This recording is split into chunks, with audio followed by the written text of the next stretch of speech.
So the Skadi podcast is back. It is, yeah. We've been on a bit of a hiatus, I'm afraid, but always desperate to get one of these out. So it's time to reconvene, Nick. I think we've been collecting our thoughts, and it's 100 days of the Trump presidency. Yeah, I suppose so. Yeah, there you go. And I think it's fair to say it's taken 100 days to get used to him, even though we've had him before.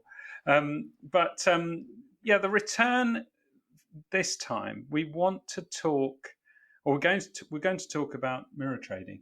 We are, but probably not so much focusing. We obviously we are interested on the scheme itself and what happened, but actually wanted to kind of look much more at the people behind the scheme, or particularly focus on two people that were in the scheme. And when I talk about the scheme, mirror trading is not just some specific event, but it's a decade since the highly publicized mirror trading scandal that occurred at Deutsche Bank, and that part of that scheme was really looked after by two individuals. So Tim Wiswell and his wife Natalia, originally Natalia Wiswell. But I think before we dive into that story, I think we should just talk about money laundering itself, and why money laundering has to be a focus for people working in the wholesale markets, because I think it's been a decade since the one main episode, if you like, of money laundering through markets has occurred, and I haven't heard too much else since. No, I mean, I think this was the fine. It occurred from 11 to 15, and then I think the fines and all the regulatory reports, etc., came out 2017, and there was quite a lot of noise post that from, for example, the FCA. They produced I can't remember. It's not called a white paper. It's just a paper regarding looking at money laundering through wholesale markets and things for control functions to be aware of and looking out for. But you're right. I don't think we've really seen, or certainly hasn't come to the surface yet, any other laundering schemes through the markets. But I suppose, as we always look back to, the wholesale market's a much more efficient way, in a way, of laundering, hence why they could be very attractive to criminals. We always scrabble around to find out actually how much laundering costs, is sort of in the sort of real world, as in what would a launderer pay to move money. I mean, if we look back at podcasts like the Lazarus heist, where they laundered, I can't remember how much the money was, but through a casino, and it took them a long time. As in, this wasn't just a sort of, $1 million of cash weighs X, and actually lugging around a big briefcase full of cash is quite inefficient. But I think the Lazarus heist, it took them like sort of a month or so, didn't it, to wash money through a casino, and that was literally choosing the game that had the sort of the best odds, whereby you would. Yeah, so they played Baccarat. Was it? In a casino in, I think it was in Manila, and it was 6 weeks. I'm trying to remember the amount laundered, but I mean, I think it was around $10 million. As an estimate, and I'm just trying to get an idea. I mean, and there were so many constraints on what they did. That was a team of, North Koreans in a VIP room. Yeah, for hours and hours or days. Attracting attention, because they didn't look like high rollers for a start. Yeah. They looked like North Korean cyber commandos, whatever they looked like. But they weren't thrilled, with what they were doing. Yeah. It was a mundane activity. They worked, to a set number of hours every day, and they played Baccarat because effectively there's an equal payoff in Baccarat. So that means that the amount, your cleaning fee, if you like, is the take by the casino, whatever margin they put on that. But it's fairly small. Yeah. And how does it work? Well, to play in the VIP room, you spend the VIP chips, and then as you win back casino chips. So that's why they couldn't just turn up, pay over for a load of chips, and walk out again. Yeah. It doesn't work like that. You do have to actually put the work in to evidence that you are actually playing. And in terms of the mechanics, you're talking about a serious volume of cash. That's a significant number of suitcases or briefcases of cash that you're having to lug in to buy all those chips. So of course it's high profile. Yeah. And I think the comparison we always make is the not trying to get blow my own trumpet, but think about the largest single ticket that I ever did, which was $500 million into the US Treasury market, and the price didn't move. Yeah. $500 million in a second. Well, it wasn't even a second; it was a split second. Yeah.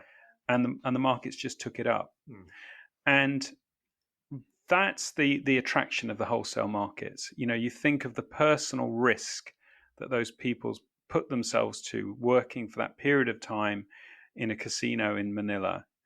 They were exposed. They could have been uncovered at any time. And it's hard work. It's a long duration just to get that much money cleaned. Whereas in the wholesale markets, if you're offering uneconomic trades to people, investors, they are going to act rationally, and they're going to jump on any opportunity that looks like free money. So that means that your cleaning fees are minimal, but the depth of liquidity is vast. So if you can actually get your money into the system, and that's obviously a challenge in itself, the wholesale markets offer really big opportunities. And this is just one scheme. And really, yes, it's a laundering scheme, the mirror trading, but really it's a money transfer scheme. It was about getting money outside of Russia. Yeah. That's what it was about, into hard currency offshore, circumventing exchange controls and limits on that activity. And that's, there's so many other ways, I think, that you can use the wholesale markets when you consider that people will be attracted by, these small margins, these small opportunities. The investors, the rational investors, and that provides the opportunity. So I think, my prediction is that there will be another scheme uncovered, because I'm pretty certain that laundering is happening on a daily basis in the wholesale markets. And I think that there's a very blinkered view, possibly, around, we've identified mirror trading, and I think there's not enough vision around what the possibilities could be, other possibilities in the markets themselves. Yeah, and also I suppose it feels like there's a sort of a regulatory or a push from the political powers that be to push back regulation. So in fact, the chances of things occurring, I think, are increasingly all the time. Really, I mean, if you're seeing that pushback on a regulatory perspective, there's more chances to get things through the cracks. Yeah, I mean, that's absolutely true, isn't it? There's a massive pendulum swing. We're right in it right now on the regulatory side. The pendulum has swung one way since the global financial crisis, and this presidency has changed all of that. And you can see that around the world outside of the US already. We've been talking about it on the podcast already. You looked at things like ESG. The appetite was waning from people. People were already screaming about the cost of implementing this stuff and trying to water it down. and you could see the regulators starting to, tacitly, I think the signs were there of relaxing their approach around a lot of this stuff. Well, and I think, sorry, just to butt in, I mean, there's been stuff from all regulators on this. Because the banks have been so heavily regulated, a lot of stuff has moved to sort of what, non-bank financial institutions, which by its very nature means it's a bit more opaque. So, the banks, there's a lot of regulation still that they have to adhere to, but a lot of money has moved away from that as well, which has been a concern to the regulators. But you might find you're getting a double whammy, as in the regulators are now starting to, in inverted commas, relax a bit. Plus, there's a lot of pools of capital that aren't as well tracked as they were. Yeah, and watch the space of what's happening in Ukraine, because it's unpredictable what direction it's going to go in. But certainly, one pathway could see Russia effectively being brought back in from the cold. That's possible, and with that, relaxation of sanctions, more money starting to flow from Russia potentially, and then therefore the increase in this kind of activity, because it wasn't just the mirror trading situation where there was money coming out of Russia. There was the laundromat scandal as well. Looking at I can't remember now, was it Estonia or Latvia as well? But a similar, again, another scheme to get hard currency outside of Russia. So people should be. I think it's timely to start turning our attention to that.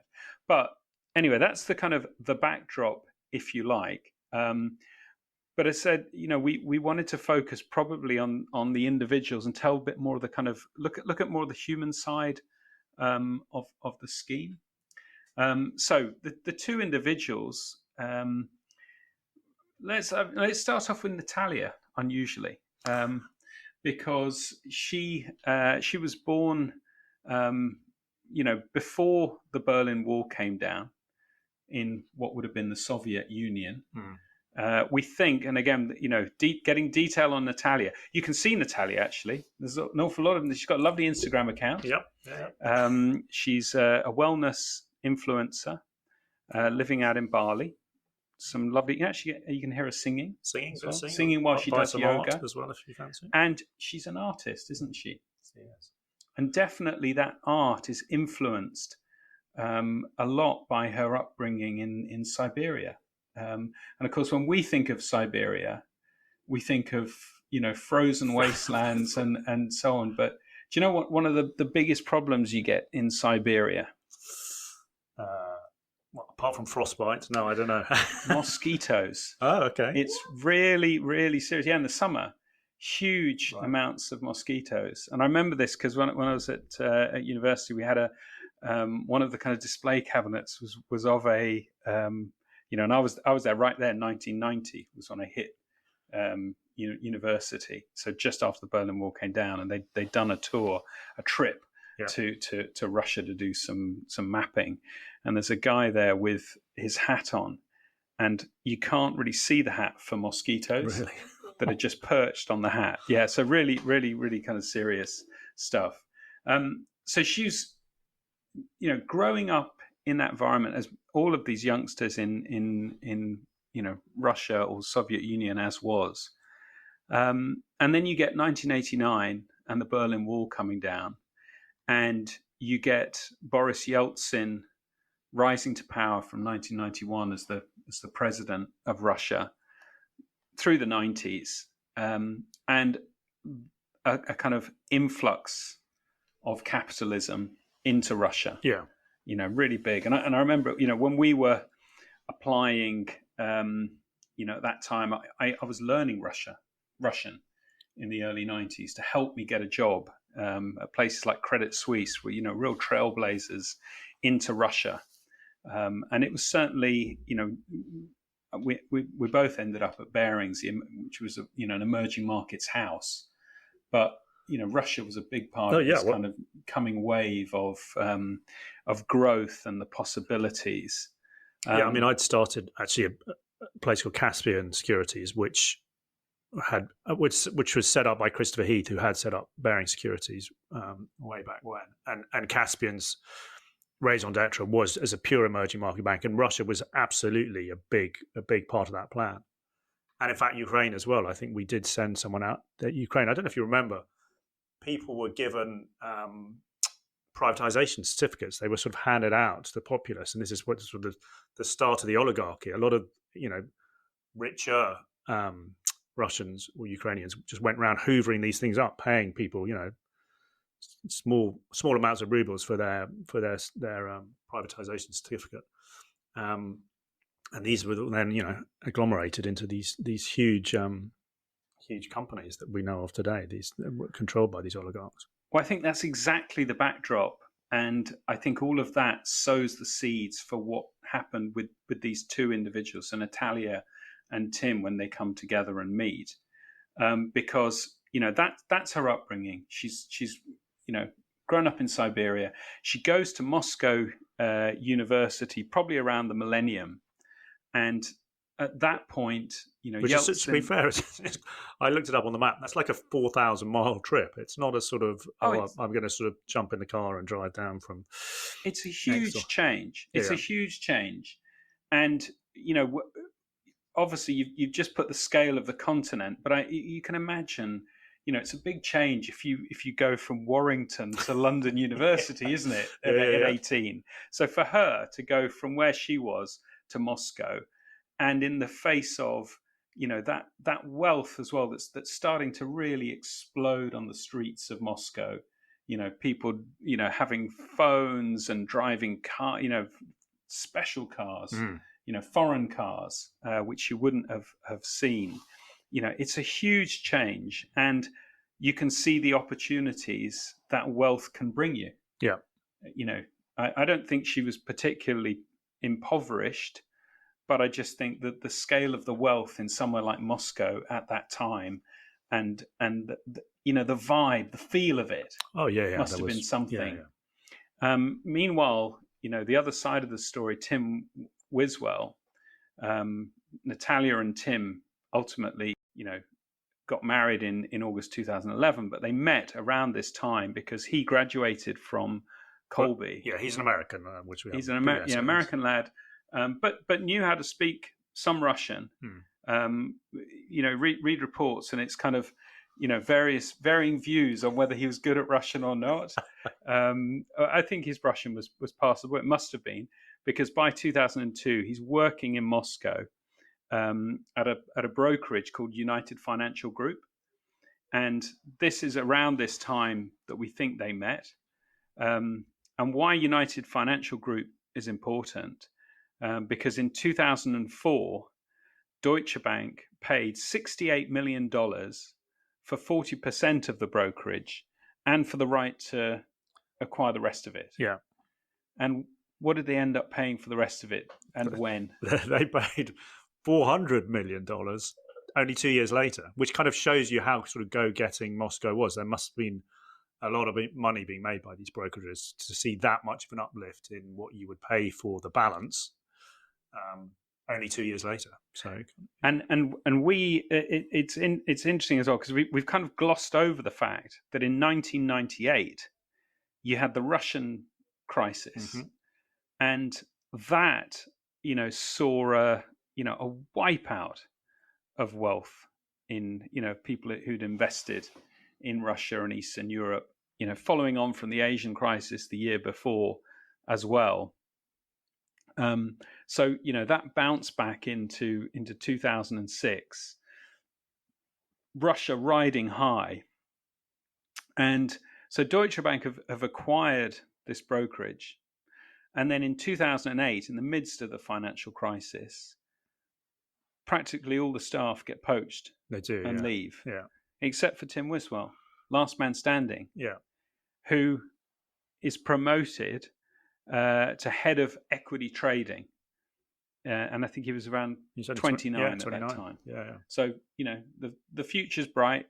He's young, but also in 2008, you got to think that revenues have been absolutely cratered. One, obviously, by the departure of the team, but also just because of the impact of the financial crisis.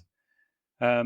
So in the midst of all of that, at some point, in fact, it was a little bit later, right? We think 2011 is when the scheme was identified as starting. Yeah, reading the sort of regulatory reports, the DFS is the big one from the States. Yes, it says from 11 to early 15. There's no specific dates given on it, but yes, it's that sort of window. So yeah, and they were Natalia and Tim get married in August 2011 in Rhode Island, and then go off for a quick honeymoon around California. She studies, I think, art history at Moscow University. She's certainly an artist. We talked about that. She does this wonderful.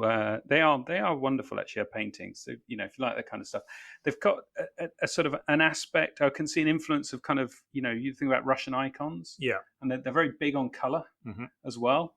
There's a lot of that. Bit of nature and stuff. So you can sort of see it could be influenced by the Siberian countryside maybe. And where she grew up and what she could see.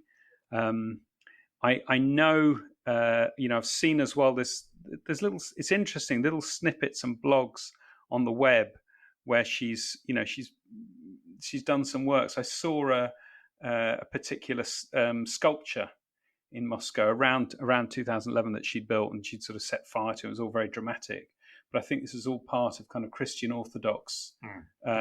As well, kind of ceremony as well. So maybe, well, interesting to say religious, given what goes on in the next few years. But I think it's fair to say that Natalia, who is this artist, has little to do with the financial industry. I think that's probably a fair. I think her exposure is through Tim. Yeah, Tim's living this life. He's obviously very involved in the financial markets, and somewhere along the way they get in touch with people that are wanting to move money outside of Russia and into this scheme. And by November 2011, a key customer, Westminster Capital, is suspended by the Russian regulator. Yeah.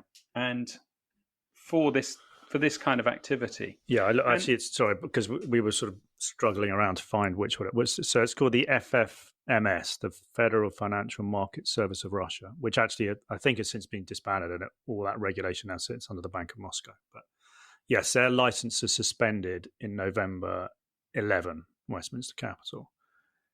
Yeah, because I think what people should understand is that this scheme wasn't some clever invention. This is a kind of practiced scheme that others had undertaken for some time. It was kind of known about in Russia.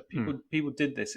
It's called a convert strategy, KONVERT, which doesn't actually necessarily mean convert. It's actually Russian for envelope. Oh, is it? Okay. Yeah. And actually, if you Google convert, it's interesting because of that connotations of envelope, you get all sorts of references to Russian torture. There's a Russian torture, an envelope torture, where I think they kind of bend your legs behind your head and all kinds of awful stuff that the FSB can do to you. So yeah, interesting one to Google if you're listening to the podcast. Look up convert. But actually finding more about that scheme is quite hard. But it was in operation. So the Russian regulator was looking out for it. And this particular customer was suspended, Westminster Capital. And Deutsche had open positions with them, which they were then unable to close for a period of time.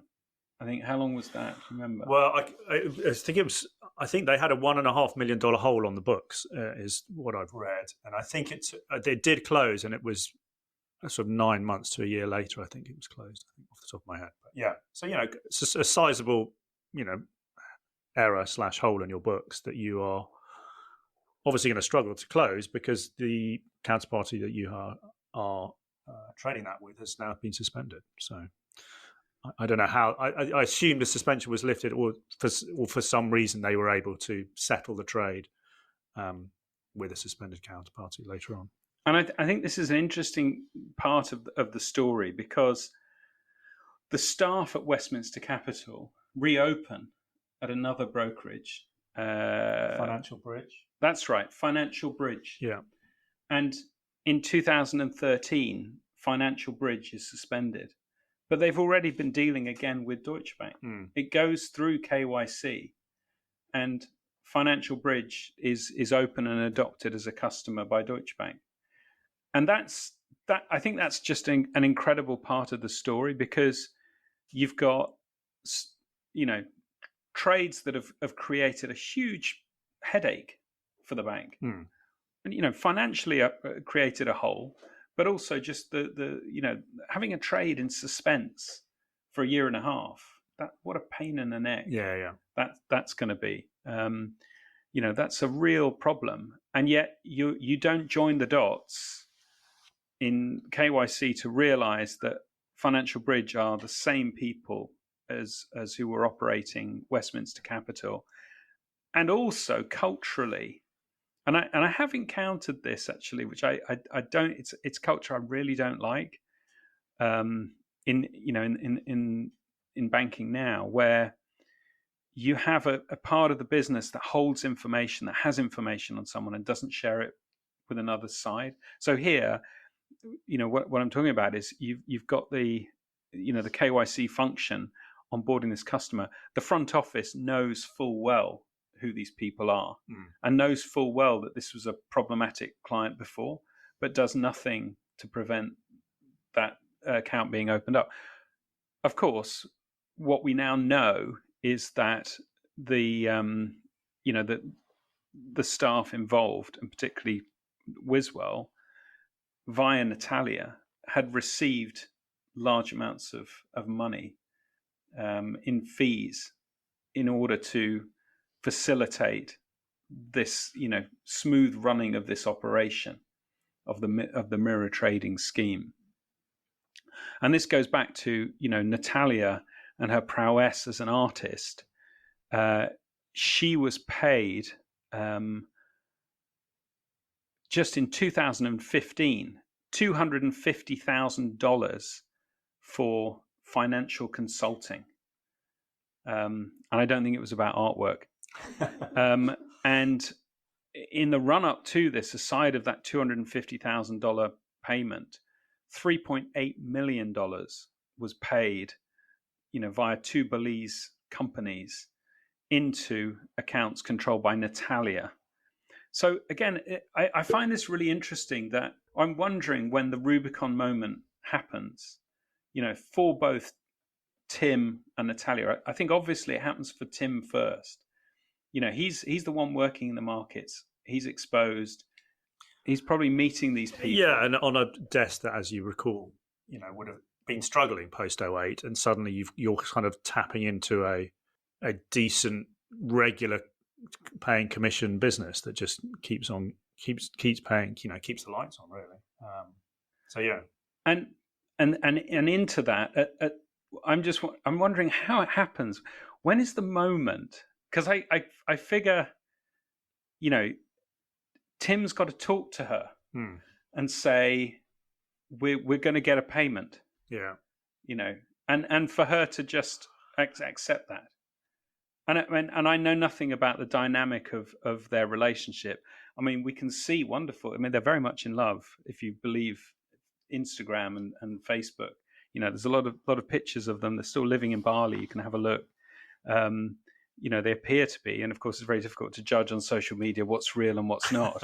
But they seem to be very much in love. And hey, why not? They've got the best part of $4 million, and from what we can see, they didn't have to pay any of that back.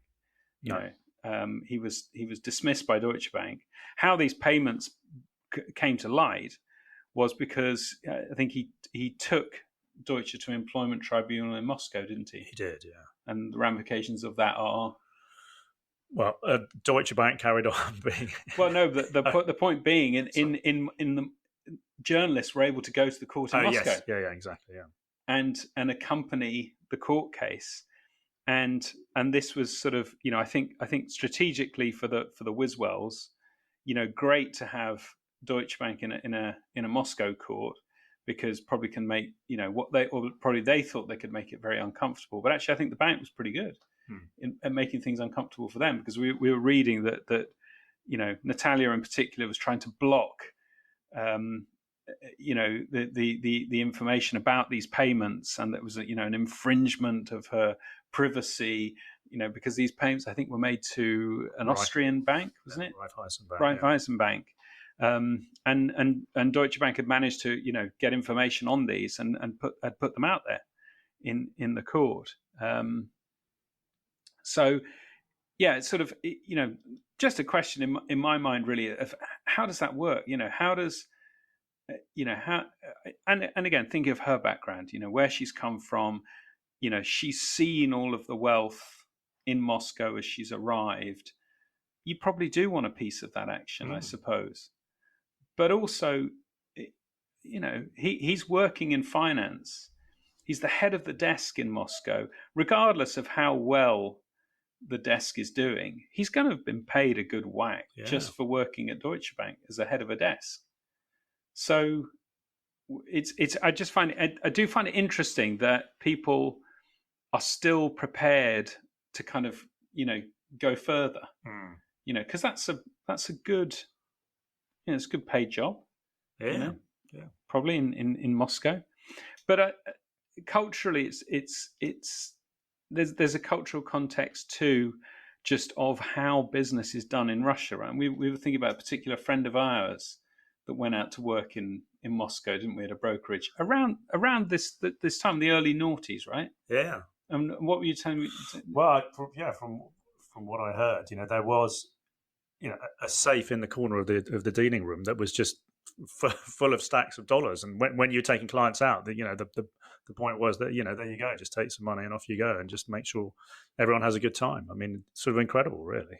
It's so different, isn't it? The kind of the attitudes to payments, dollars, entertainment, and in addition to these payments that were made, in using the financial system to her, there were also holdalls of cash on the dealing floor in Moscow, and these payments are described in the papers as meant to hook and control, to be enough to one, obviously entice someone in, but then once they're in, there's nothing they can do. They're controlled. They can't prevent the activity. And there's a couple of interesting sort of parallels, I think, with that human side of stuff, the attitude of Tim Wiswell in the case against Deutsche Bank, again, like we've seen in the road, with the road traders, definitely making the case that he's a scapegoat. Management knew what he was up to. Others knew about it. He's not the person. And it's so often the way, isn't it, that you see that kind of behavior. And the other interesting parallel I thought was, we know this scheme starts, or we understand this scheme starts in 2011, but they're away out of Moscow getting married in August 2011. So if it starts in 2011, does it start before that wedding, and then they go away? In which case, does the scheme stop for that period, or are there others on the desk facilitating it? I think that there was. I think there were other people involved in this, and they are named. There's 3 or 4 individuals on the desk as well. But if not, if it started after they came back, again, it's that sort of short period of time after wedding that they, things, kick on. And I felt that with again with the road traders, it's surprising how quick that activity is undertaken. When you look at the Kerviel situation, you look at Adeboli, you look at Leeson, they're very quick to start their rogue activity once they start trading. And it's kind of the same thing, really. So it's sort of, if you have a corrupt individual, they get cracking. They get cracking. Maybe that's part of the lesson here, is that that screening of employees, which obviously you can do at the start, and it's all great if there's a flag to latch onto, but it's really, how do you keep tabs on your staff once they're in, and how do you keep check on who are they exposed to. The world of entertainment has changed a lot, I think, in our time, isn't it? Absolutely, yeah. The limits now that are on entertainment, and that's here in London. But I don't know, if you were to go and work in Eastern Europe now, in Russia or whatever, for not one of the main banks, but maybe a domestic bank, I don't know. Do you have those same limits on you? It's a question. Yeah, I would think possibly in places like Dubai, maybe not, but that's maybe me. I mean, I haven't been, so it's me surmising. But yeah. But again, it is interesting because again, a lot of the controls are beholden on staff being forthcoming and declaring when they've had stuff, and that's not always going to happen. Yeah, and certainly in these sort of higher risk jurisdictions, absolutely. You'd think you'd need to have ongoing checks rather than, as you say, just that initial green tick at the beginning, if you know what I mean. Yeah, and I think too is the other difference is sort of London's massive. It's a massive place. You may. I always had the feeling I didn't necessarily know my market counterparts in London. Whereas, when I was in Hong Kong, I knew everybody, and we would socialize, on the weekends, with our brokers or whatever, go out on boat trips and stuff. And what do you do if, this was all before kind of the kind of clamp down, I think, on entertainment. But if someone turns up with a magnum of Dom Perignon champagne for everyone, what do you do? Do you declare that? I suppose you do, but it's there's so many kind of grey areas, aren't there? And it's that kind of those connections, those meetings that are happening for people where they're getting hooked in on this stuff. I guess it leaves you reliant on the old whistleblower. Yeah. I think money laundering is such a massive topic. I think we could go on and on. I'm sure we will revisit money laundering, but I think this has been I think what we've tried to do here is talk about the individuals that you need to support a scheme. And I think it's very useful looking at Natalia and Tim and using their names and trying to think about them as individuals. And, it's so easy to read docs and documents and reports and kind of not really connect with what they're doing. It's a bit like, Seychelles, and you need to connect with these people to try and understand the motivations, don't you? Yeah, no, I think it's a very interesting topic, and I think we're right to kind of try and bring that human element into it. Yeah, and let's hope it's a topic that doesn't reemerge. But indeed. As we said, I don't know, maybe the conditions are right. Maybe this is the time for people to start thinking about this stuff again. Absolutely. Great stuff, Damian. Look forward to the next episode of the Skadi podcast. We'll see you all soon. You've been listening to the Skadi podcast, featuring Nic, Corry and Damian Taylor. This podcast is produced by me, Alexandra Mexi. If you found today's episode interesting, you want to be a friend of the show and interact with like-minded people, you should join the Skadi Discord. Our chat community is a big treasure trove of information where you can find all the materials we use to produce our podcasts. If you want to listen to more episodes, then simply search the Skadi podcast on any streaming platform. Feel free to connect with us at Skadi Limited on LinkedIn to read about our research and business relation to anti-financial crime and control functions. Until next time, thank you for listening.